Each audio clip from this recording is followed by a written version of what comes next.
I mean, even to this day, 3 years later, I'm looking at her and I can't believe it. In May 2019, Ashley and Laurinda met each other for the very first time. They're biological sisters, adopted by separate families, and lived completely separate lives for 35 years. That's until they met each other through myheritage.com. We were both born in the Dominican Republic. I was born in 1987 and given up for adoption at the age of 5 months old. And in 1989, Ashley was born, and she was given up for adoption at 6 weeks. Laurinda was adopted by a family in Bristol, Connecticut in the United States and was an only child. Ashley was adopted by a family in Barbados and later moved to Niagara, Ontario, where she lives now with her daughter. I grew up as an only child.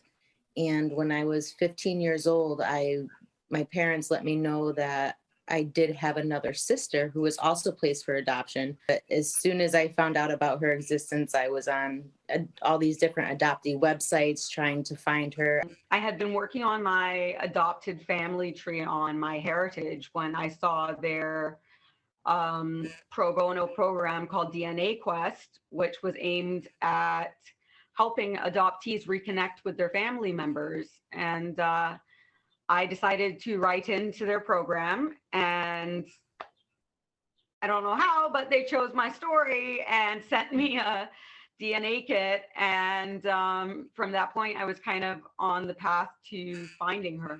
Sure enough, Ashley was matched. I was in absolute shock.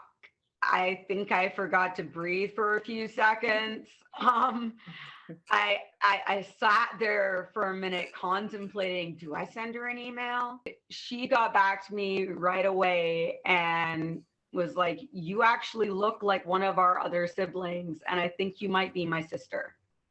And I was kind of like, did I hear that correctly? If you were flying the wall in the car when I saw this, I was just like, oh, I was like, my sister, I couldn't believe it. Later that day, they jumped on a phone call and finally met in person in 2019. Just last week, they got a chance to see each other in person again, courtesy of the MyHeritage team. Recently, in June, I asked someone in the office, whatever happened to the DNA quest? Where do we have like stories, or I'm just curious to know? And they said, you know what, we should send an email. It's been 4 years. And I'm not sure what we were expecting. It was really just sheer curiosity to see who takes the bait. What are we going to get? We got flooded with such beautiful stories. For Laurinda, this isn't the first connection she made on this particular site. A few years prior to meeting her sister, she connected with a relative who was able to reconnect her with her biological family. Unfortunately, 6 months prior to meeting Ashley, their biological mother passed away. And she would always break down and she'd say, I would give my life for you to be able to find your sister. And you can't help but think that by her passing 6 months prior to us reconnecting, that is exactly what she did. For City News, I'm Stella Acquisto.